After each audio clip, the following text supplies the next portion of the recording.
Hello, good Hi, sir. Afternoon. Good afternoon, sir. Welcome. Thank you so much for thank you, joining. Thank you.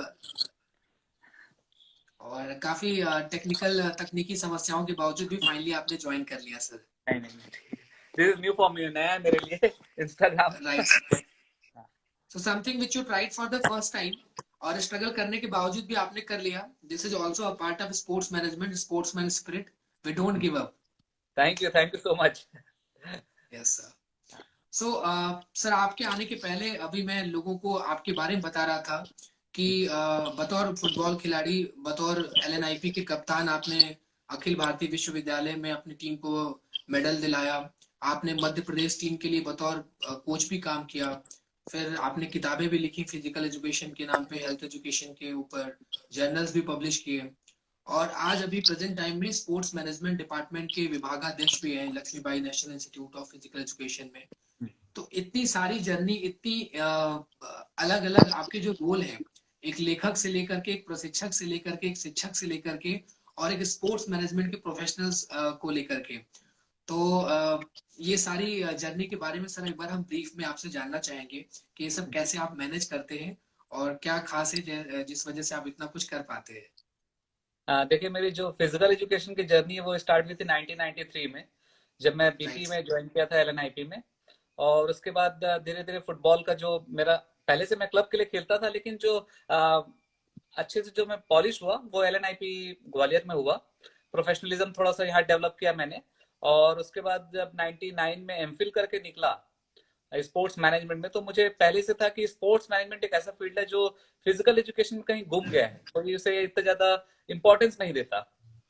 और right. तब से मेरा एक प्रयास था कि ठीक है, बाकी जितने भी सब्जेक्ट्स हैं दे आर डूइंग गुड, बहुत अच्छा कर रहे हैं, लेकिन जी। स्पोर्ट्स मैनेजमेंट को जो मुकाम मिलना चाहिए वो शायद कहीं नहीं मिल पा रहा है। और बस इसीलिए मैं थोड़ा सा प्रयास करते रहा। और उसके बाद जब एलएनआईपी में एज ए फैकल्टी 2002 में ज्वाइन किया, तो हमने एक जी। छोटा सा डिपार्टमेंट स्टार्ट किया था, department of sports management journalism का। और राइट। उसके बाद, हाँ, उसके बाद मैं 2005 में एमिटी यूनिवर्सिटी चला गया।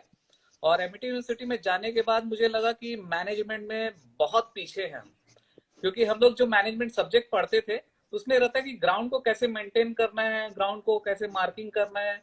और हम केवल इसी तक सीमित थे कि ग्राउंड को कैसे मेंटेन करना है, इक्विपमेंट कैसे खरीदना है, कहाँ स्टोर करना है। और यही तक हम सीमित रह गए थे स्पोर्ट्स मैनेजमेंट में। जब मैं एमिटी गया तो मुझे लगा कि जब वहाँ एमबीए के लोगों को देखा, जो इंटरनेशनल मैनेजमेंट के लोगों के स्टूडेंट्स को देखा, तो मुझे लगा नहीं, वी आर लैकिंग बिहाइंड। फिर मैंने धीरे धीरे सिलेबस एमईटी में स्टार्ट किया, मैनेजमेंट का कोर्स। और वहाँ पे एमपेड में हमने स्पेशलाइजेशन किया, स्पोर्ट्स मैनेजमेंट में स्टार्ट किए। उसमें हमने मार्केटिंग भी रखा, ह्यूमन रिसोर्स मैनेजमेंट भी रखे, फिर प्रोडक्शन मैनेजमेंट भी रखा, ये सब चीज हमने डाला उस चीज। और बच्चों को काफी करेक्ट। कन्विंस किया। और मैं हमेशा बच्चों को ये बोलता, जो स्टूडेंट्स हैं, कि भाई देखो, फिजिकल एजुकेशन में हम बहुत ही कन्फाइन है स्कूल एंड कॉलेजेस तक। हमें लगता है करियर पर्सपेक्टिव केवल स्कूल और कॉलेज में ही सीमित है। अगर मैं जी। बीपी एड कर लूंगा तो स्कूल में चले जाऊंगा, नेट क्वालिफाई कर लूंगा तो मैं कॉलेज में चला जाऊंगा। Correct, sir. मेरा हमेशा था कि हमें दायरा तोड़ना चाहिए, क्योंकि आप देखिए कि स्पोर्ट्स एक बहुत बड़ी इंडस्ट्री है।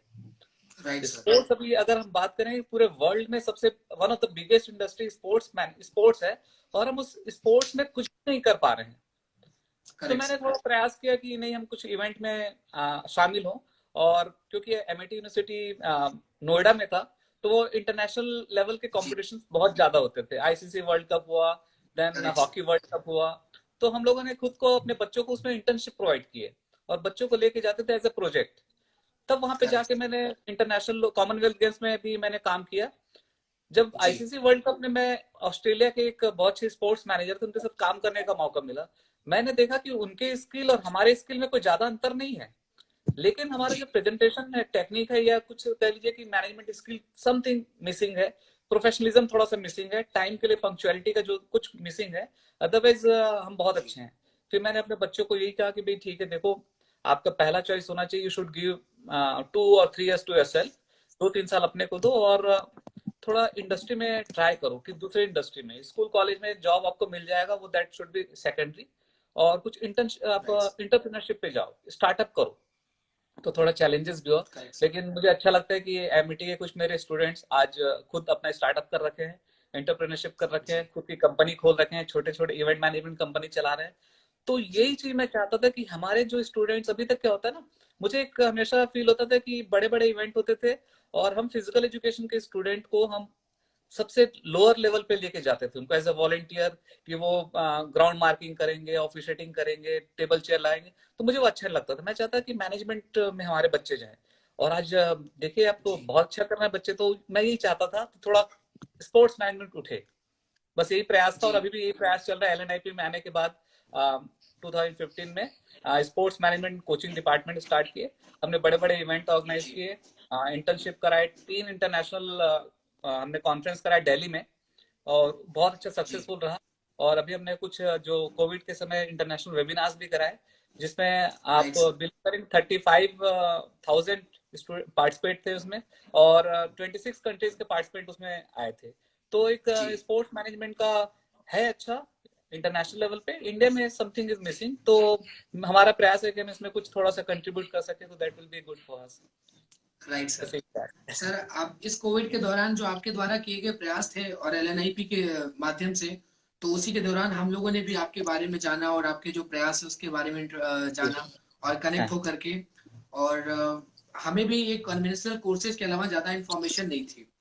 अभी भी कुछ समय पहले इस कोविड में ऑनलाइन एजुकेशन पाठ्यक्रम का आपने बहुत सारे सर कोर्सेज लॉन्च किया जी एलएनआईपी ने, जिसमें जी। से post graduate diploma in sports management, diploma in sports coaching, तो ये हम्म, तमाम सारे कोर्सेज जो है आप लोगों ने बहुत सफलतापूर्वक इसको लॉन्च किया। और इसका एक ऑनलाइन एग्जामिनेशन, जनरली हम्म, एक भ्रांति होती है ऑनलाइन होगा तो चीटिंग होगा, ऐसा कुछ बहुत ही इसको आपने नियंत्रण करके इसको एग्जाम भी लिया। जी, तो जब हमें पता चला तो हम लोगों ने भी इसको पब्लिश किया सर। इसके हम्म, बहुत अच्छे फीडबैक मिले। ओके, और शायद हमें भी सर थोड़ा लेट में पता चला या हमारे पब्लिशिंग में देरी हो गई। तो आपका जब एग्जाम चल चल रहा था, क्योंकि एक्सटेंड भी थोड़ा समय के लिए हुआ था, उसके जी बावजूद भी बहुत सारे लोगों की क्वेरी आई कि अच्छा ये भी कोर्स होता है, एलएनआईपी में ऐसा होता है। तो देश में अभी भी लोगों को सर ढंग से पता नहीं है। तो जी इसके बारे में आप क्या कहेंगे और आपका इन सब कोर्सेज के बारे में आगे चल के क्या प्रोग्राम है? बिकॉज मैं जी। समझता हूँ कि अभी भी लोगों को इगरली रिजल्ट का इंतजार है कि रिजल्ट कब निकलेगा, कैसे हाँ पढ़ाई बिल्कुल। होगी। और जी इस पाठ्यक्रम के बारे में सर अगर आप विस्तार से बता सके कि एलएनआईपी ने क्या क्या इनिशिएटिव लिए, आपने क्या क्या लिए, और इसकी ठीक। क्या क्या योजना है कि आगे भविष्य में कैसे पढ़ाई होगी इस पे। देखिए सबसे पहले तो अभी 3 साल पहले मैं एक बात बताऊं, एक प्रोग्राम ने स्टार्ट किया BA in sports, sports and right sir. Performance नाम से निकाला। और वो हमारे मिनिस्ट्री ने हमें कहा था कि आप, लाइक मैं एग्जांपल दूंगा, सचिन तेंदुलकर को उन्होंने एग्जांपल दिया था। उस समय हमारे सेक्रेटरी साहब थे इंजेटी श्रीनिवास जी, बोले कि देखिए जी इनके स्पोर्ट्स में कंट्रीब्यूशन बहुत है, लेकिन किसी कारणवश से ये ग्रेजुएशन नहीं कर पाए। तो उन्होंने हमें एलएनआईपी को एक रिस्पॉन्सिबिलिटी दी कि आप ऐसे प्लेयर्स के लिए जो इंटरनेशनल प्लेयर्स हैं, इनके लिए आप जी ड्यूरिंग देयर स्पोर्ट्स ये कुछ कोर्स कर जाए। तो हमने उनके लिए बीए प्रोग्राम एक बनाया, और आज सक्सेसफुली जी चल रहा है। और इस बार हमने उसको कन्वर्ट कर दिया ऑनलाइन, ताकि जो sports person right international level पे बिजी हैं, हमारे लिए वो मेडल्स लाते हैं, वो अपना वो कोर्स करते रहे, अपना अपना स्पोर्ट्स अचीवमेंट करें, और साथ ही साथ हमारा ऑनलाइन कोर्स कर लें, ताकि वो जब प्रमोशन वमोशन की बात आती है ना, तब उनको प्रॉब्लम होता है, ग्रेजुएट नहीं होते वो। तो हम चाहते हैं कि वो जी कोर्स उनको डिग्री हम प्रॉपर वे में जो यूज ऑनलाइन तरीके से हम प्रोवाइड करें। तो हमने बीए प्रोग्राम एक स्टार्ट किया है। इसके अलावा हमने देखा कि 12th के बाद बच्चों ने बच्चे के लिए किया कि स्पोर्ट्स में स्पोर्ट्स इवेंट मैनेजमेंट हमने डिप्लोमा के नाम से स्टार्ट किया है, 1 साल का कोर्स है।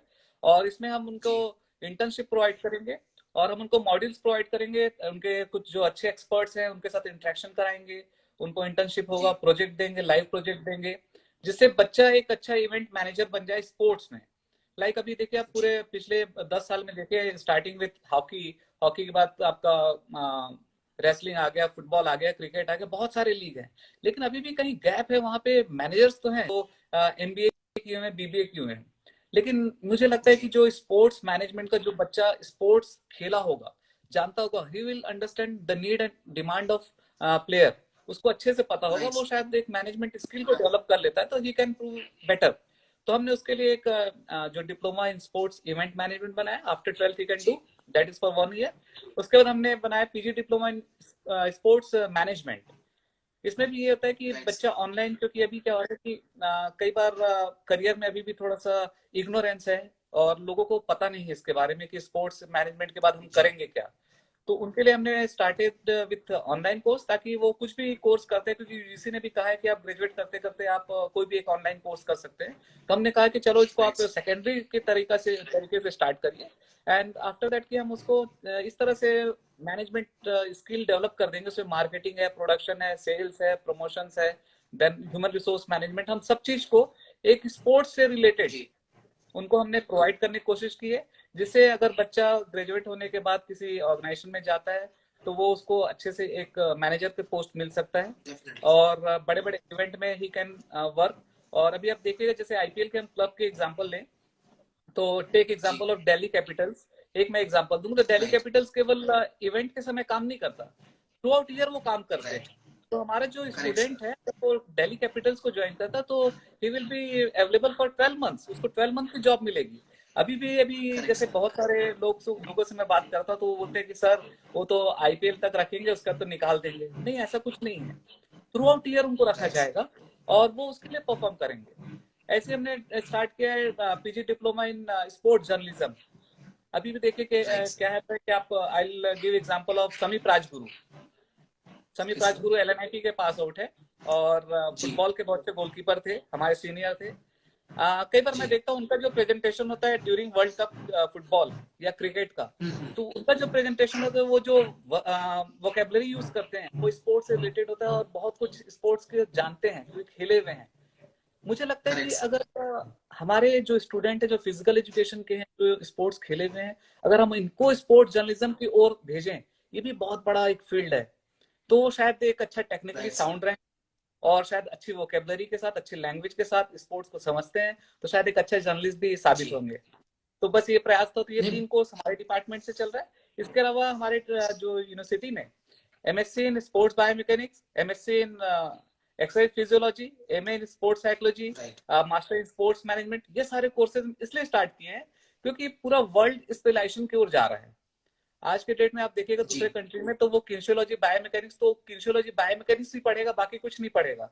अगर वो साइकोलॉजी पढ़ रहा तो केवल स्पोर्ट्स साइकोलॉजी पढ़ेगा। तो इन सब बातों को ध्यान रख के एलएनआईपी बीइंग अ प्रीमियर इंस्टीट्यूट, हमने थोड़ा लेट हो गया, लेकिन हमने ये प्रयास किया है कि अब हम ये कोर्सेज स्टार्ट करें, ताकि हम स्पेशलाइजेशन की ओर जाएं, और हमारा जो स्टूडेंट होगा वो स्पेशलाइज्ड निकले, और शायद वो ज्यादा अच्छा कंट्रीब्यूट करेगा। अभी तक हम क्या करते थे, एक ही स्टूडेंट को ना हम बायोमैकेनिक्स पढ़ा देते थे, हेल्थ एजुकेशन पढ़ा देते थे, फिजियोलॉजी पढ़ा देते थे, सब पढ़ा देते थे, तो वो बेचारा कहीं कुछ नहीं कर पाता था। तो हम चाहते हैं कि अब बच्चा अपने इंटरेस्ट के हिसाब से आए, अपने कॉम्पिटेंसी के बेस पे आए, और उसको अच्छा जॉब मिले on the basis of his competency. तो इसीलिए हमने स्पेशलाइजेशन वाले कोर्सेज स्टार्ट किए हैं। इसके अलावा योगा के हमारे बहुत सारे कोर्सेज हैं। हमारे यहाँ पीजी डिप्लोमा इन योगा है, एमए इन योगा है, और इसमें जो बच्चे आते हैं उनको बहुत सी प्लेसमेंट भी होती है। हमारे सारे कोर्सेज आप समझ लीजिए कि हमारा 100% प्लेसमेंट तो है, और नेक्स्ट टारगेट है कि हमारा 200% हम टारगेट बना के, ताकि हमारे एक स्टूडेंट को 2 ऑप्शन हो जॉब का। That is our next target ji. That is really commendable, sir. I mean, like, thinking to that level for sports, that's really very appreciable, because अभी हम इस पेंडेमिक में सर बात करें तो लोग हर इंडस्ट्री की बात करते थे, speak about hotel industry, tourism industry की बहुत खराब हो गया, ऐसा हो गया, वैसा हो गया, but sports is also an industry. Coaches की लाइफ कैसी चल रही है, इतने सारे, I mean like the government is doing really good for fit India, Khelo India movement, but जो खेलो इंडिया फिट इंडिया में जो कोच है वो क्या कर रहा है, कोचेस की लाइफ कैसी है, उस पर बात नहीं होती है। And in this scenario you are taking a initiative कि आप जहां पर अपने स्किल को डेवलप कर सकते हैं ऑनलाइन एजुकेशन के थ्रू, और you are speaking about 200% placement, that is really nice, it is really appreciated sir. So great to listen all this things. So because we were also very much passionate when we were passing 12th, तो हमें बोला जाता था कि BPEd करोगे, MPEd करोगे, school में teacher बनोगे, और इसके अलावा और क्या कर सकते हो। और जैसा आपने सर स्पोर्ट्स बायोमैकेनिक्स ये सारे कोर्सेज जरूर आगे अच्छे लोग कहते हैं कि आप ये कर सकते हैं, वो कर सकते हैं, बट एग्जाम्पल के तहत अभी उत्तर प्रदेश की मैं अगर आपसे सर बात करूं, तो जो डिस्ट्रिक्ट स्पोर्ट्स ऑफिसर की वैकेंसी होती है, रीजनल स्पोर्ट्स ऑफिसर की वैकेंसी होती है, तो उसमें योग्यता के नाम पे मांगा जाता है कि आपको बीपीएड होना चाहिए, एमपीएड होना चाहिए। हमारे सरकार के शासन में भी अगर कोई एमबीए इन स्पोर्ट्स मैनेजमेंट करके गया है, आपके यहाँ से पीजीडीएम इन स्पोर्ट्स मैनेजमेंट करके गया है, तो उसकी डिग्री को भी वैलिड किया जाना चाहिए। मुझे लगता है सर थोड़ा प्रयास आपको इस क्षेत्र में भी करना चाहिए सरकारी संस्थानों में।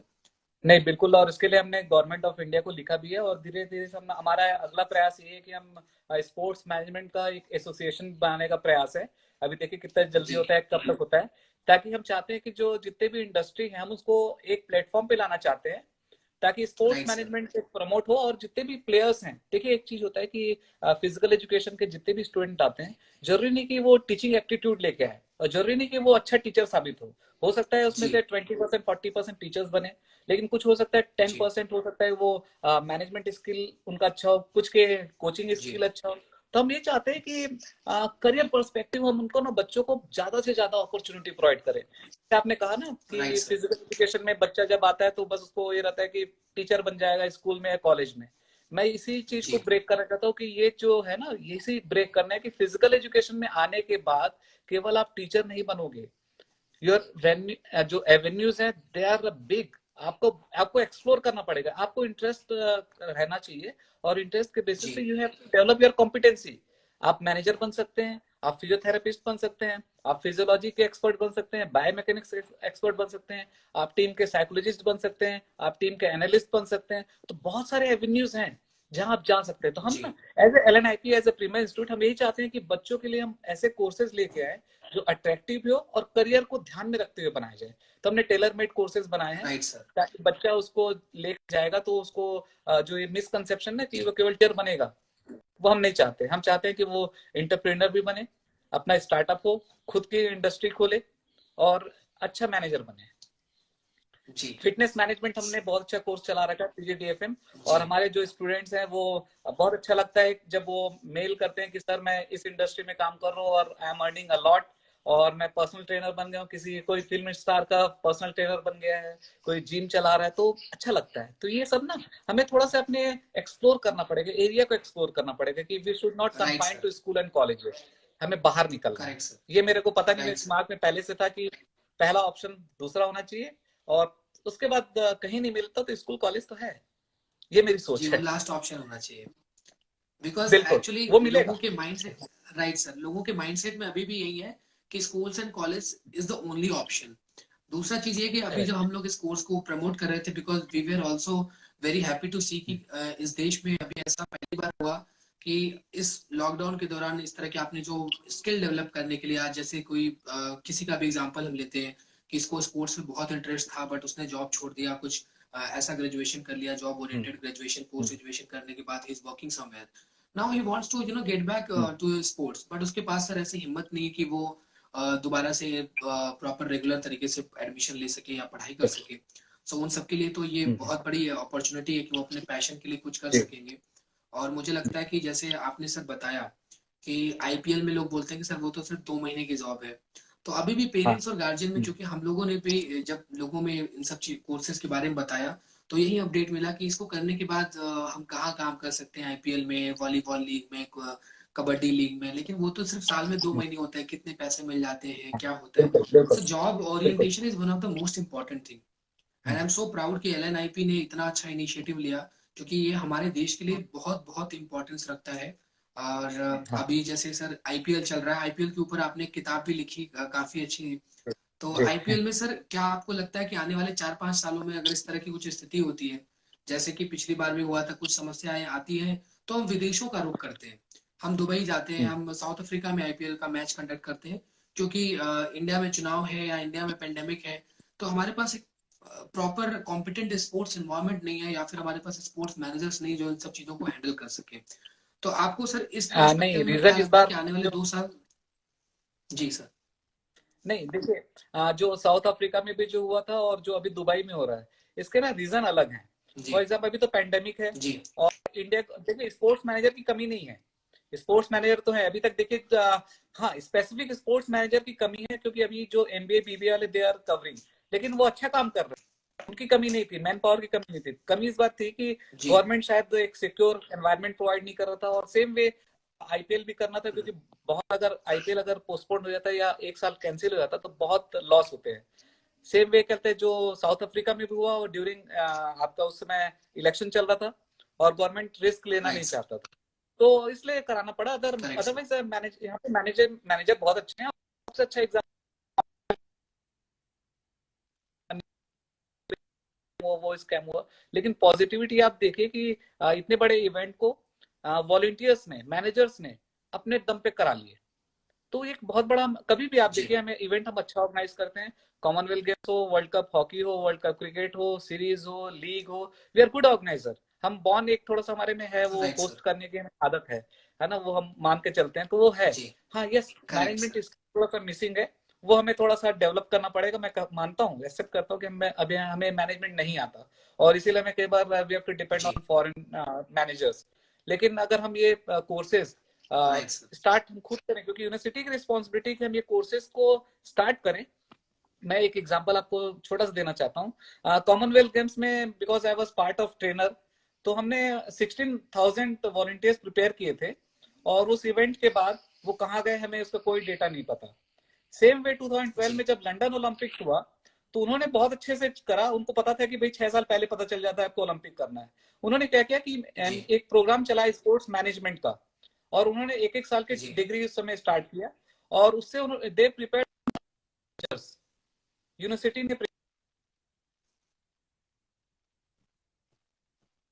वे लंदन की प्रिपरेशन देखिए, उन्होंने वॉलंटियर्स प्रिपेयर नहीं सर किए, मैनेजर्स प्रिपेयर किए। हाँ माफ करिएगा मैं आपको बीच में रोक रहा हूँ। सो थोड़ा सा हाँ नेटवर्क की वजह से ना आपकी आवाज वहां से कट गई जब आपने बोला है कि लंदन ने लंदन ठीक, ओलंपिक मैं में हाँ मैं उन्होंने एक साल बताता हूँ का कोर्स स्टार्ट किया। तो अगर आप रिपीट कर जी। सके। मैं रिपीट करता हूँ। लंदन ओलंपिक्स में जैसे मैंने बताया कि हम लोगों ने वॉलंटियर किए, और उसके बाद वो कहाँ गए राइट पता सर। नहीं, हमारे पास कोई डेटा नहीं था, वो डेटा मिसिंग हो स्टार्ट गया। किया ऑन पेमेंट। आ रही आवाज? ठीक। लंदन में या आपके यूके में कोई भी इवेंट होता है, वो मैनेजर को कॉल करेंगे, then manager will conduct the events. तो मतलब उन्होंने प्रोफेशनल्स तैयार किए, हमने वॉलंटियर्स तैयार किए। ये एक चेंज होना चाहिए। हमें वॉलंटियर्स की जरूरत नहीं है, हमें अब जरूरत है मैनेजर्स की। जी ताकि अब देखिए, अभी आपका बर्मिंघम में आपका कॉमनवेल्थ गेम्स, वही मैनेजर आके कंडक्ट कराएंगे। मैन पावर उनके पास ऑलरेडी ट्रेंड होंगे, एक्सपीरियंस्ड होंगे, और हम किसको बुला के चल रहे थे? Right volunteers. हमने वॉलंटियर्स पकड़ लिए, 50 साल के भी, 60 साल के भी, उनका एक्सपीरियंस था नहीं था कुछ नहीं। और उसके बाद आज जी अगर मुझे कुछ इवेंट करना है, again I have to prepare 16,000, again I have to prepare. ये क्यों? हम क्यों नहीं परमानेंट मैनेजर्स पे जाते हैं? उसके लिए sports management right courses sir. बहुत, और हमें स्पोर्ट्स मैनेजमेंट कोर्सेज को स्टार्ट करके बिल्कुल we sir. Should prepare a pool of sports manager, ताकि हमारी डिपेंड फॉरेन की तरफ होगी वो कम से कम हो जाए। जी जी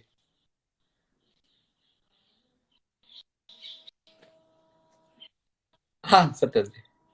थोड़ा सा सर नेटवर्क की वजह से हम आपकी दिलचस्प बातों को थोड़ा थोड़ा छूट जा रहा है, जिसका बड़ा हमें खेद हो रहा है, क्योंकि बहुत इंटरेस्टिंग है। सर इस मुद्दे को आगे बढ़ाते हुए मैं आपसे जस्ट उल्लेख करना चाहूंगा। हम्म, अभी हाल ही में हम लोगों ने सफलतापूर्वक खेलो इंडिया गेम्स कराए, और बहुत सारे खेलो इंडिया यूनिवर्सिटी गेम्स हुआ, खेलो इंडिया यूथ गेम्स हुआ। तो जब हमारे खिलाड़ियों ने उसमें पार्टिसिपेट किया, तो हमारे पूर्व इंटरनेशनल प्लेयर्स ने, या जो अ, अभी कम उम्र में ऑलरेडी इंटरनेशनल खेल चुके हैं, तब उन्होंने ये बात कही कि ऐसे होना चाहिए event, proper opening ceremony, closing ceremony. India में तो हम जब खेलते थे तो कुछ होता नहीं था, जाते थे खेल लेते थे। और जब फॉरेन में जाते थे खेलने के लिए, तो ये ओपनिंग सेरेमनी इतना बड़ा कुछ, और ये जो इतना बड़ा एक हमारा फॉरेन सॉइल में जाने का जो डर होता था, वो और ज्यादा बढ़ जाता था।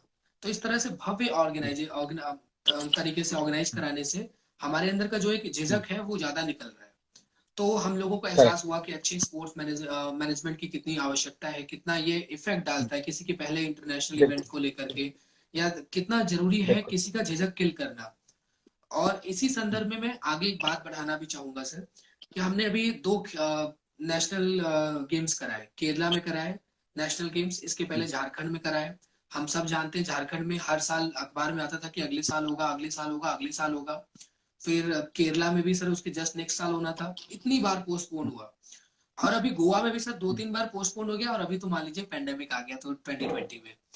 तो बिल्कुल। आपका क्या इस पे एक स्पोर्ट्स प्रोफेशनल होने के नाते और एक स्पोर्ट्स मैनेजमेंट में इतनी बड़ी भूमिका निभाने के नाते, जहाँ पे हम खेलो इंडिया के इतने अच्छे अच्छे गेम्स करा रहे हैं, तो ये जो नेशनल गेम्स हमारे होते हैं, हमारे देश का सबसे बड़ा खेलों का आयोजन, उसमें क्यों इतना पोस्टपोन होता है, और इसको हम कैसे ठीक कर सकते हैं?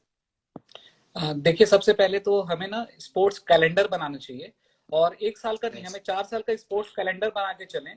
और we have to follow strictly. हम क्या कर रहे हैं, देखिए अभी यूएफए का देख लीजिए या प्रीमियर लीग देख लीजिए, उनके मैचेस स्टार्ट हो गए हैं और उन्होंने टारगेट बना रखा है कि राइट हमें इस समय तक कंप्लीट करना है। हमारे यहाँ वो कमी है, और इसमें मैं कहूंगा कि कुछ लोकल इश्यूज भी होते हैं, कुछ पॉलिटिकल इश्यूज भी होते हैं, वो हमें थोड़ा राइट सर। दरकिनार करना पड़ेगा।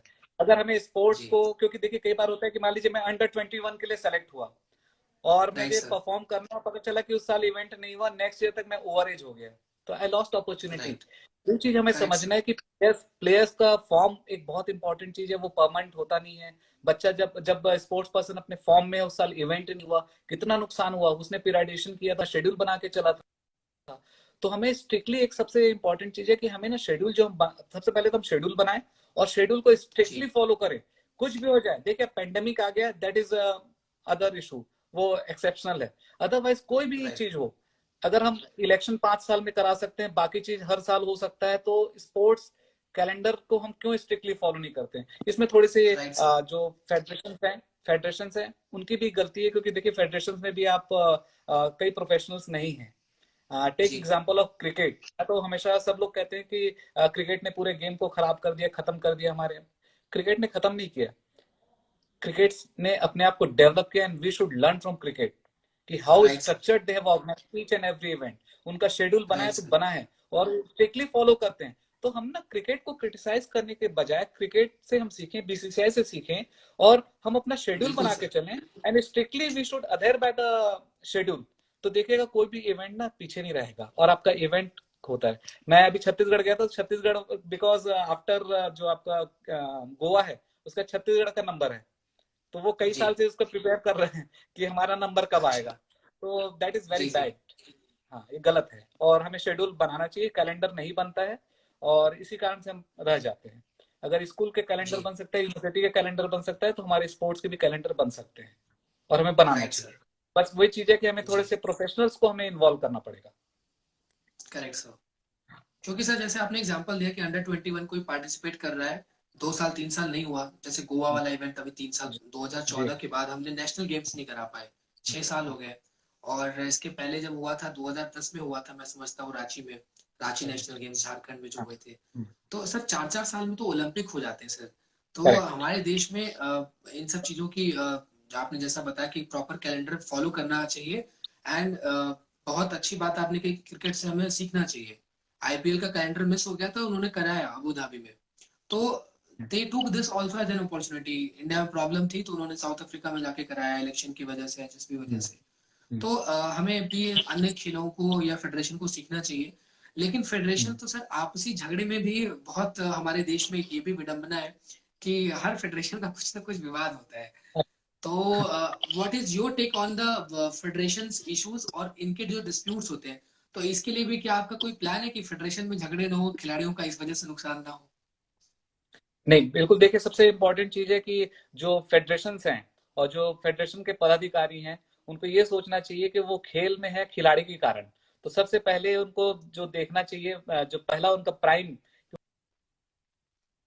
हम तो अपनी सीट बचाने के लिए करते हैं, दैट इज जी। रॉन्ग।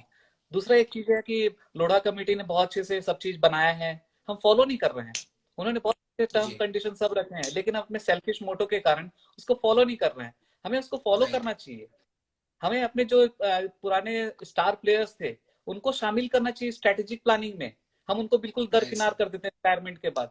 ये जो सेल्फिश जी। मोटो है ना, that that is harming sports. मैं कहना चाहूंगा कि या तो हमें बहुत अच्छा फेडरेशन बनाना चाहिए जो इनको लुक करे, और उसमें पॉलिटिकल के अलावा हमें अच्छे अच्छे लोगों को शामिल करना चाहिए। जी। पॉलिटिकल में आई एम नॉट अगेंस्ट पॉलिटिक्स, क्योंकि पॉलिटिक्स तो एक पार्ट है स्पोर्ट्स मैनेजमेंट का।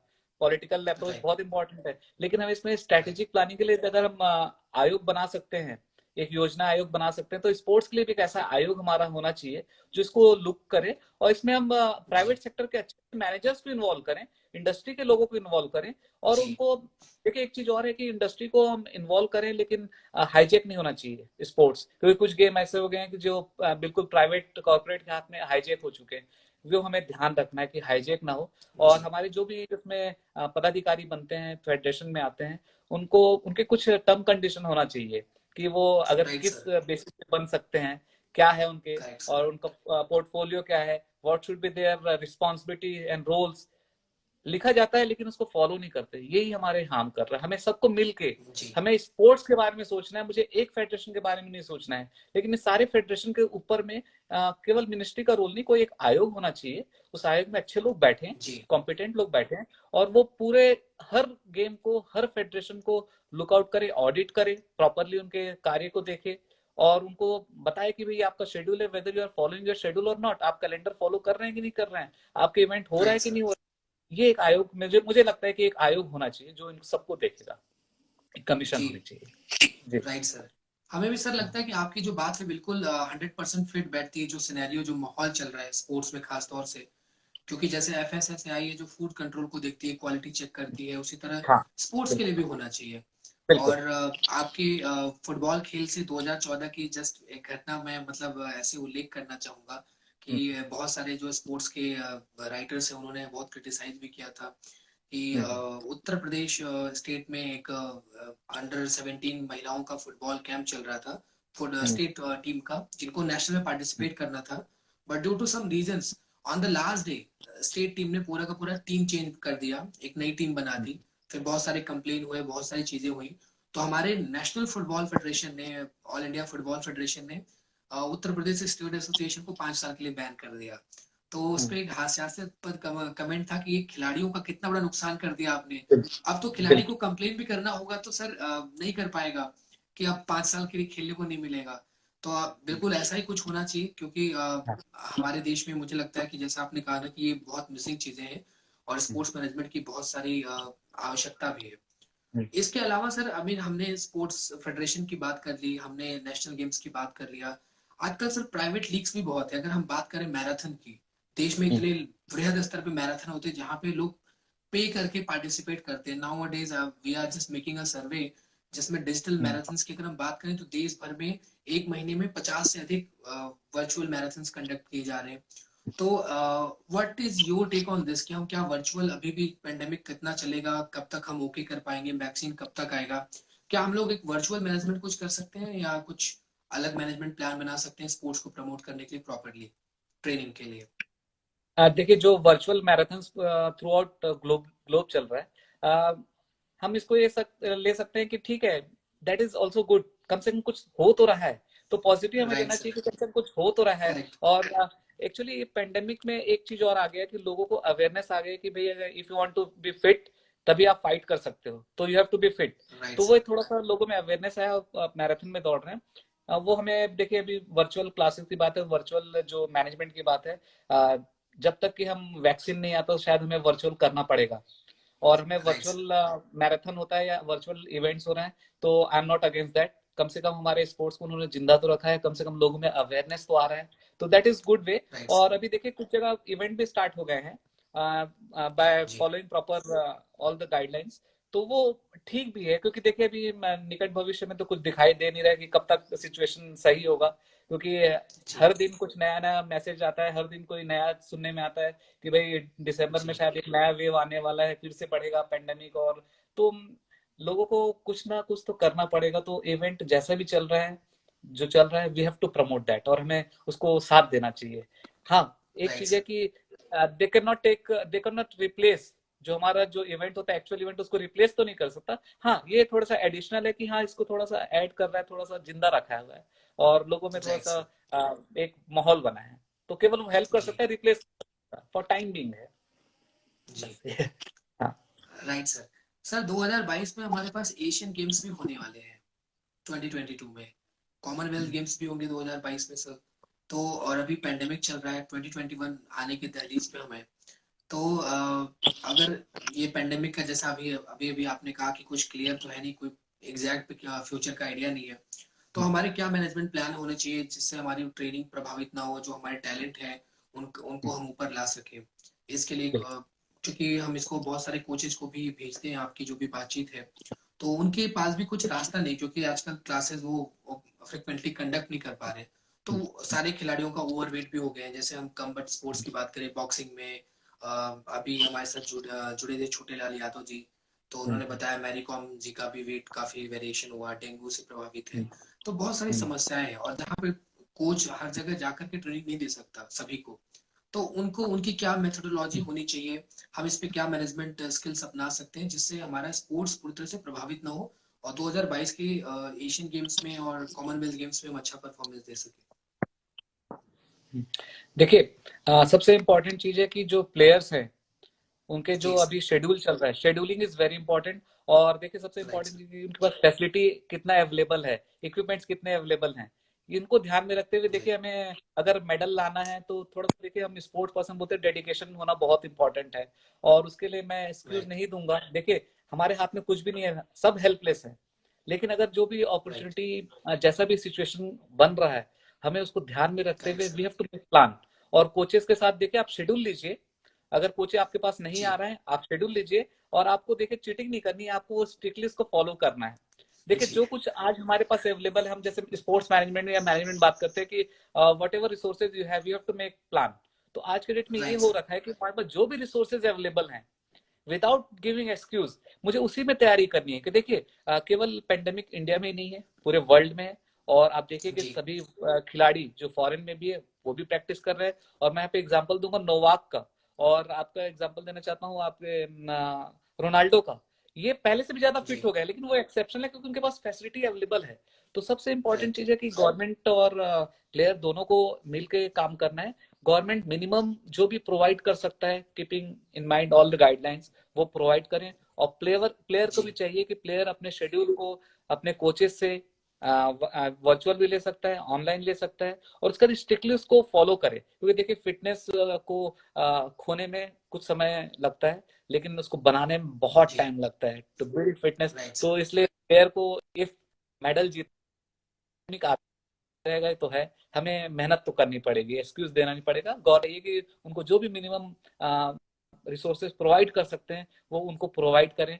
कोचेस की भी यहाँ पे रोल है कि कोचेस भी उनको जो भी मदद हो सकता है, कीपिंग गाइडलाइंस, वो गाइडलाइन को हमें फॉलो तो करना ही है, हमें प्रोवाइड करना। तो देखिए, जी ये सिचुएशन में सब हेल्पलेस हैं। बस ये है कि शेड्यूल हमें बना के चलना पड़ेगा, हमें मैनेज करना आना चाहिए। और मैनेजमेंट यही सिखाता है कि भाई वी हैव टू मैनेज।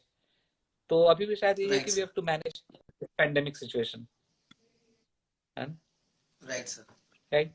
ये तो आपने बिल्कुल सही बात कही कि जो पेंडेमिक है पूरे वर्ल्ड में है, प्रॉब्लम सभी के लिए है, तो जो भी बेस्ट रिसोर्सेज है उसको हमें बेस्ट तरीके से यूज करना पड़ेगा।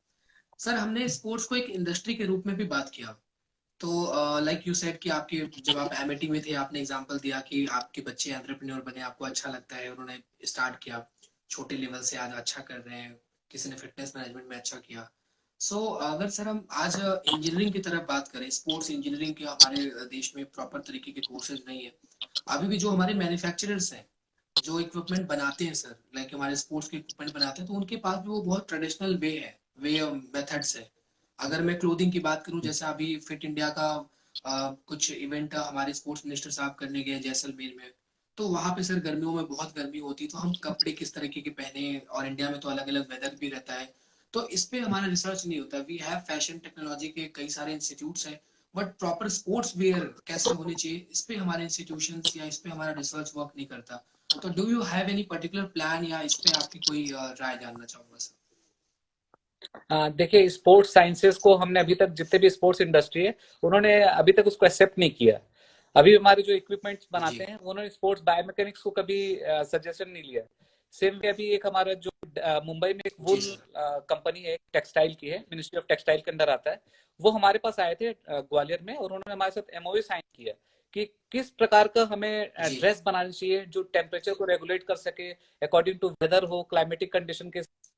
देखिए, हमने रिसर्च जी की कि एडिडास कर फॉलो कर लेते हैं, कॉपी कर लेते हैं। ठीक है, हमें रिसर्च की जरूरत है, हमें अपने टेक्सटाइल जी सर। इंडस्ट्री में रिसर्च की जरूरत है। हमें फिजियोलॉजी को मिलाना पड़ेगा, उसमें शामिल करना पड़ेगा। सेम वे जब इक्विपमेंट और हम जब एपरेटस बनाते हैं, तो हमें बायोमैकेनिक्स के लोगों को इन्वॉल्व करना पड़ेगा, रिसर्च करना पड़ेगा फुटवेयर बनाने में या इक्विपमेंट बनाने में, कि किस टाइप का चाहिए, कौन से इक्विपमेंट से हमारा परफॉर्मेंस इनहेंस होगा। तो हमने देखे, स्पोर्ट्स साइंसेस को तो हमने बिल्कुल कभी ध्यान ही नहीं दिया।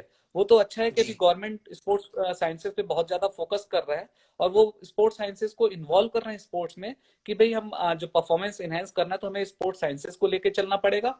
जो गजेट्स हैं, इक्विपमेंट्स हैं, आपके जो आपने कहा कि ड्रेस के हैं, बहुत इंपॉर्टेंट है, ड्रेस यूनिफॉर्म बहुत इंपॉर्टेंट है, जो हम अपेरल्स पहनते हैं राइट बहुत इंपॉर्टेंट है। हम तो कुछ भी पहन के खेल लेते हैं, दैट इज रॉन्ग।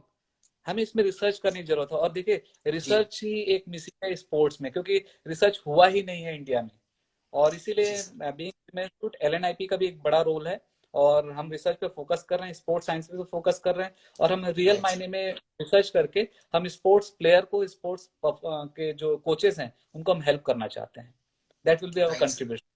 हाँ, दैट जो इज रियली मिसिंग है, ग्रेट सर gap दिस बहुत बड़ा गैप है। हाँ, या क्योंकि हर स्पोर्ट्स पर्सन की अगर आप बात करेंगे तो this is something, these are the areas जहाँ पे अगर आप जैसे बात करें, मुझे लगता है बहुत सारे लोग सुनने के बाद यही कहेंगे कि काश उनके टाइम में भी कुछ ऐसा कुछ होता। Many people will be mesmerized to know this, you know, कि ऐसा भी आप सोच रहे हैं और इस तरह के कोर्सेज कंडक्ट कर रहे हैं जिससे वो ऑनलाइन कर सकते हैं, अपना स्किल डेवलप कर सकते हैं, they can bounce back in the field of sports and they can do much well in this field as well. तो सर इन सब चीजों में जैसे आपने बताया कि these are something like new innovations you people are doing as an LM, इतने बड़े प्रीमियम इंस्टीट्यूट होने की वजह से या जिस भी वजह से। बट आपको क्या लगता है कि ये कितने समय में हमारे पास हो जाएगा? बिकॉज अभी भी जैसे आपने कहा कि हम एक स्पोर्ट्स मैनेजमेंट का एसोसिएशन बनाने का प्लान कर रहे हैं। अभी भी अगर गवर्नमेंट की कुछ वैकेंसीज आती तो they only ask for BPEd और MPEd. Although for sports management, for being a district sports officer, there is no point to be a BPED or MPED. A diploma in sports management correct. will work better than the BPEड person. तो ये सब भी ठीक करने की जरूरत है। आपको क्या लगता है सर 5 साल बाद हम कहाँ पे रहेंगे? देखिए, मैं सबसे पहले आपको बताना चाहूंगा कि जो एमएससी जो बायोमैकेनिक्स हमने चालू किया है या फिजियोलॉजी में चालू किया जी है, स्टूडेंट हमारे पास नहीं आ रहे हैं। इसीलिए नहीं आ पा रहे कि हम उनको जॉब गारंटी नहीं दे पाएंगे, क्योंकि अभी इंडस्ट्री इतना स्पेशलाइज नहीं हुआ है। अगर मान लीजिए मेरे पास राइट एमएससी सर करने बच्चा कोई आता है, और 2 साल के बाद उसको क्या जॉब अपॉर्चुनिटी है, कौन सी इंडस्ट्री उसको ले लेगा? तो हम इसका आंसर राइट सर मिनिस्ट्री से भी मांगते हैं, बाकी जगह से मांगते हैं कि भाई we have to create area जहाँ पे बच्चा जाके राइट काम सर करे। तो उसमें अभी काम हो रहा है। और 5 साल बाद की अगर बात करें, तो अगर हम स्पोर्ट्स साइंस पे फोकस करते हैं, और हम अभी जैसे स्पोर्ट्स इनहेंसमेंट के लिए हमने बड़े बड़े सेंटर बनाने की बात चल रही है, सेंटर ऑफ एक्सेलेंस। अगर हम उस सब पे राइट फोकस सर करें और ईमानदारी से काम करें, we have got talent and definitely we correct sir will achieve our goal. लेकिन उसमें ना केवल प्लेयर और कोच नहीं, उसमें पूरा स्पोर्ट्स साइंस इन्वॉल्व होगा, पूरा लैब राइट इन्वॉल्व सर होगा। तभी आप राइट सर परफॉर्मेंस इंप्रूव कर सकते हैं। उनके साथ मैनेजर्स होंगे, क्योंकि देखिए, फंडिंग या स्पॉन्सरशिप मैनेजर ला के देगा, उनके प्लानिंग, उनके राइट सर ट्रैवलिंग मैनेजर करेगा। कोच का काम नहीं है, कोच तो केवल कोचिंग कराएगा, प्लेयर का काम है केवल खेलेगा। साइकोलॉजिस्ट केवल राइट सर साइकोलॉजी उसको प्रिपरेशन कराएगा, बायोमैकेनिक्स वाला उसके बायोमैकेनिकल तैयारी कराएगा। तो as a team we have to right need sir to create team. हर प्लेयर के लिए, हर टीम के लिए हमें एक टीम क्रिएट करना है, जहां पे स्पोर्ट्स साइंसेस के एक्सपर्ट हों, कोचेस और प्लेयर के अलावा स्पोर्ट्स मैनेजर हों, जो उनकी प्लानिंग राइट करें। सर और जब ऐसे टीम काम करेंगे, then only we can achieve our target. Definitely sir. And I believe sir this will definitely help us to have a better future, because I yes, think 2 years back IIM Rohtak launched a course, post-graduate yes. diploma in sports हाँ, management. बिल्कुल So it बिल्कुल। was really a nice initiative, हाँ, but still I mean अभी like people are struggling with the placement part, and this is हाँ, a question mark. And अब मैं somebody एक who, ji sir, please मैं please. यही पे ऐड ऐड करना चाहता हूँ सत्यवान जी। अभी हमने हमारी जो एलएनआईपी है, उन्होंने स्पोटिफाई एक कंपनी, उनके साथ हमने एमओयू साइन किया है। और उस एमओयू में Right है sir. कि they will develop innovation incubation centre at LNIP. हम दोनों मिलकर इंक्यूबेशन सेंटर स्टार्ट करेंगे, जहां पे हम आईएम के लोगों को, आईआईटी के लोगों को, जो अच्छे एक्सपर्ट्स हैं उनको लाएंगे, स्पॉन्सर्स को लेके आएंगे, फंडिंग एजेंसी को लेके आएंगे। और हमारे जो स्टूडेंट्स हैं फिजिकल एजुकेशन के, स्पोर्ट्स मैनेजमेंट के जितने भी हैं, they will present there project. वो अपनी बात को Right रखेंगे, sir. और अपने जो प्रोजेक्ट को करते हैं, और वो अगर वो प्रोजेक्ट फंडिंग होता है, तो शायद हमें अच्छा रहेगा। क्योंकि देखिए, सबसे इंपॉर्टेंट चीज जो स्टूडेंट्स के में है, फिजिकल एजुकेशन में जनरली एक लोअर मिडिल क्लास और मिडिल क्लास आता है, और उसको जॉब Right sir. बहुत जरूरी है। अब जब तक मैं उसको जॉब गारंटी ना दूं, और जॉब गारंटी में एटलीस्ट उसको मैं करियर पर्सपेक्टिव ना दिखाऊं, तो वो कुछ नहीं कर Right sir. पाएगा। और अभी भी होता है कि सर, आप सही बोल रहे हैं, लेकिन सर मेरे को जॉब की जरूरत है, तो मुझे सर जॉब करना है। Correct sir. और मैं उसको Correct sir. Right.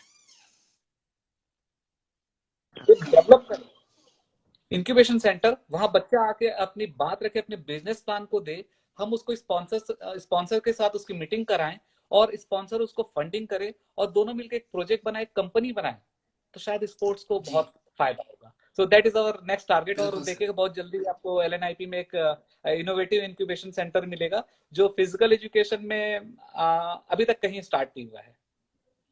जी बिल्कुल सर, ये एक स्वप्निल चीज है सभी स्पोर्ट्स के प्रोफेशनल्स और पैशनेट लोगों के लिए। बिकॉज आई थिंक बिल्कुल। स्पोर्टिफाई के साथ मिल करके एक जब ये पैंडेमिक चल रहा था, लाइक लॉकडाउन चल रहा था, आई हाँ। थिंक मई में स्पोर्ट्स लीडरशिप का 2 दिन हम्म, का कोर्स हुआ था जिसमें वी आल्सो प्रमोटेड जी, that particular event and we वे हम्म, मैंने खुद भी उसमें पार्टिसिपेट किया था। That was really nice. तो स्पोर्ट्स ओके। लीडरशिप में क्या क्या अपॉर्चुनिटीज हो सकती है, this is something like introduction only. तो अभी जैसे आपने बात बिल्कुल। करा कि जहाँ पे बच्चे को इतने बड़े लेवल पे आप लेके जा रहे हैं, this is something which happens in IIT and IIMs only. So yes. हमारे बिल्कुल। स्पोर्ट्स पर्संस के लिए तो सर ये बिल्कुल एक स्वप्निल बात आपने कही, मुझे लगता है कि बहुत अच्छा होगा। सर अभी कोर्स की बात हो रही तो एक चीज और आपसे जानना चाहूंगा कि जैसे अभी आपने कहा कि 12th के बाद डिप्लोमा इन स्पोर्ट्स इवेंट का आपका कोर्स है, ऑनलाइन एजुकेशन होगा, पीजीडीएम इन स्पोर्ट्स मैनेजमेंट है। तो अभी ऑलरेडी आपके एग्जामिनेशन हो चुके हैं, अभी तो बच्चों को ने जिनको अपॉर्चुनिटी मिलनी होगी, जिन्होंने एग्जाम दिया था, they will get the chance. But future में इस कोर्स को दोबारा से जब होगा तो सबके पास एक बार बराबर का इक्वल अपॉर्चुनिटी रहेगा। तो सर अभी उसका कैलेंडर क्या है, इसमें बिल्कुल। कैसे पढ़ाई होगी और कैसे एग्जामिनेशन होगा, ताकि हमारी जो next I mean next year calendar plan जो होगा उसमें लोग इसमें बड़े रूप में पार्टिसिपेट कर सके। जी। देखिए नेक्स्ट ईयर का जो हमारा प्लान है कि हम चाहते हैं कि एज यूजुअल अगस्त में एडमिशन टेस्ट प्रोसेस कंप्लीट हो जाए। और अगर सिचुएशन सही रहेगा तो हम अगस्त में क्लासेस स्टार्ट कर देंगे। जो जी ऑन है उनके लिए हम क्या करेंगे कि कुछ क्लासेस हम ऑनलाइन कराएंगे और कुछ के हम उनको स्टडी मटेरियल प्रोवाइड करेंगे स्टूडेंट्स को।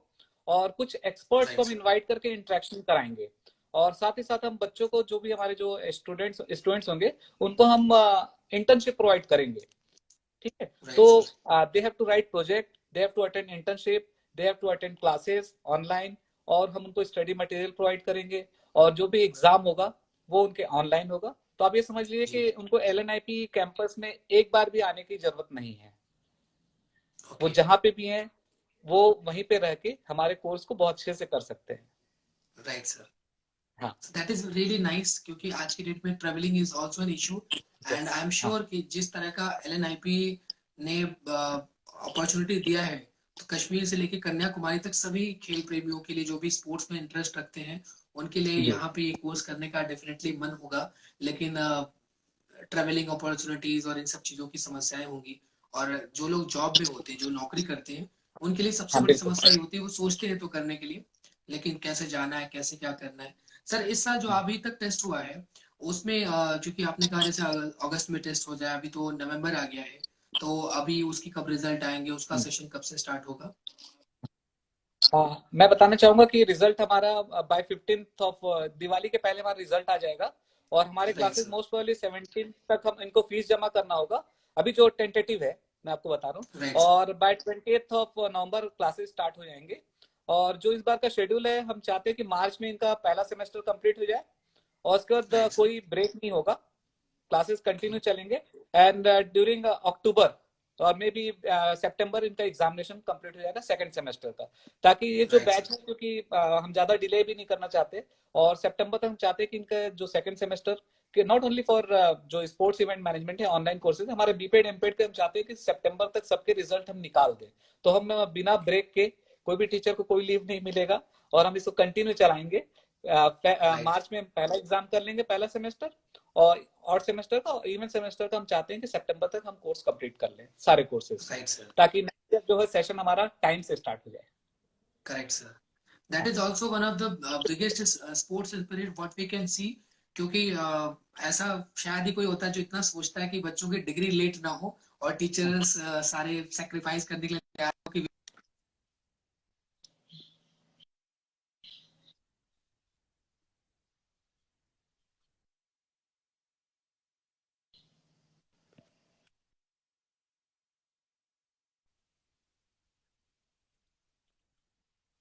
कह रहा था कि ये पूरी स्पोर्ट्स फैटर्निटी ने आपको और आपकी टीम को सलाम करना चाहेगा कि ये कोई आसान सोच नहीं है कि अपनी छुट्टियों को सेक्रीफाइस करके किसी का डिग्री ना लेट करके आपने, जैसे जो इस साल इनरोल होंगे 2021 में, उनकी डिग्री उनके हाथ में होगी। तो ये बहुत बड़ी चीज है। और एलएनआईपी और आपको बहुत बहुत शुभकामनाएं सर। और मुझे लगता है कि थैंक जिस यू तरीके थैंक से यू। आप लोग कार्य कर मैं रहे हैं और हाँ आप सत्यपाल जी, मैं एक ऐड करना चाहूंगा, आज ग्वालियर में इलेक्शन है, फिर भी हमारा ऑफिस खुला हुआ है और हम इसी में लगे हुए हैं कि हमारे जो एंट्रेंस टेस्ट जो बचा हुआ वो हम जल्दी जल्दी कंप्लीट करें और रिजल्ट जल्दी निकाले। तो आज वाइस चांसलर और सारे रजिस्ट्रार सब बैठे हुए हैं और मैं भी इसके बाद तुरंत वही जाऊंगा। हम चाहते हैं कि जल्दी जल्दी सब हमारा नॉर्मली चले और सब जल्दी हो करेक्ट, जाए ताकि स्टूडेंट को कोई नुकसान ना हो। That is our main motto. Right. हाँ जी। Definitely sir, hats off to you and your entire team, entire LNIP, क्योंकि थैंक यू इतना थैंक आसान नहीं होता जैसे अभी आपने आज का बताया। और हमें भी बहुत गर्व हुआ, बहुत खुशी हो रही कि आपने इस व्यस्त समय से भी समय निकाल करके विद इन वन डे आपने हमें टाइम कंफर्म करा, और आपने टाइमली किया, और इंस्टाग्राम का पहला एक्सपीरियंस आपने इंटरव्यू के साथ, यू। स्ट्रगलिंग फेज के साथ भी स्टार्ट किया। आई एम श्योर सर, हम लोगों ने बहुत सारी बातें करी, बहुत सारी चीजों को आपने बताया स्पोर्ट्स मैनेजमेंट को लेकर के, बहुत सारे लोग बहुत कुछ सीखेंगे। सर एक आखिरी चीज आपसे जानना चाहेंगे कि जो भी हमारे स्पोर्ट्स के प्रोफेशनल्स या पैशनेट लोग आपको देख रहे हैं या बाद में सुनेंगे, उनके लिए आप क्या मैसेज देना चाहेंगे सर? देखिए, मैं कहना चाहता हूँ कि फिजिकल एजुकेशन एक बहुत अच्छा फील्ड है, नोबल है।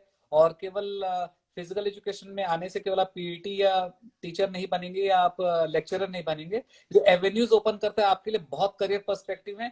और एक स्पोर्ट्स बहुत बड़ी इंडस्ट्री है। तो आफ्टर ज्वाइनिंग एलएनआईपी और after joining BPEd एमपेड any institution, एक इंडस्ट्री दैट इज स्पोर्ट्स, तो आप अपने पैशनेट को भी जिंदा रख सकते हैं, अपने पैशन को जिंदा रख सकते हैं और अपने इंटरेस्ट को जिंदा जी, रख सकते हैं। आप हमेशा यंग लोग के साथ काम करेंगे, एनर्जेटिक लोगों के साथ काम करेंगे तो पॉजिटिविटी भी बने रहेगी। तो इट्स, कई लोग बोलते हैं कि हमें जेलस होता है, आप लोग का फील्ड बहुत अच्छा है, आप लोग हमेशा एक्टिव रहते हैं, तो ये हमारे राइट लिए सर, कॉम्प्लीमेंट है। तो you can be also part of this field. It's a big field and it's a very big and good field. Definitely sir. हमें भी आपकी एनर्जी देख करके, आपका जो बातचीत है सर, मन नहीं कर रहा है कि हम इस कार्यक्रम को रोके, आपसे वार्तालाप यूं ही चलता रहे, क्योंकि हमारे लिए भी बहुत मोटिवेशन की चीज आ रही है कि आपने इस पेंडेमिक में किस तरीके से काम किया। बट मुझे लगता है कि आपके भी बहुत सारे काम है, आपने छोड़ करके यहाँ पर हमें समय दिया आपने, तो आपको वहां जाना भी जरूरी है।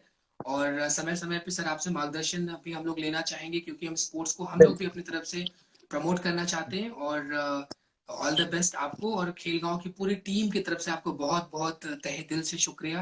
और आपकी थैंक यू बातें बहुत सत्यव्रत सारे, जी जी फॉर मुझे गिविंग लगता मी है सर आपकी अपॉर्चुनिटी, बातें, बहुत अच्छा लगा। जी जी सर, आप, मुझे लगता है कि आपकी बातें लोगों के लिए लाइफ चेंजिंग होगी। और बहुत बहुत धन्यवाद सर, बहुत बहुत शुक्रिया। और आप शुरू से इतने बड़े इनिशिएटिव जो लेते रहे, वो हमारे लिए बहुत प्रेरणादायी होगा। हम आपके बारे में आपकी बुक्स के थ्रू ज्यादा जानने की कोशिश करेंगे। चलिए बिल्कुल बिल्कुल। ठीक है। Thank you sir, thank you so much. ठीक है। Thank you Satyavrat ji, thank you thank welcome sir. You.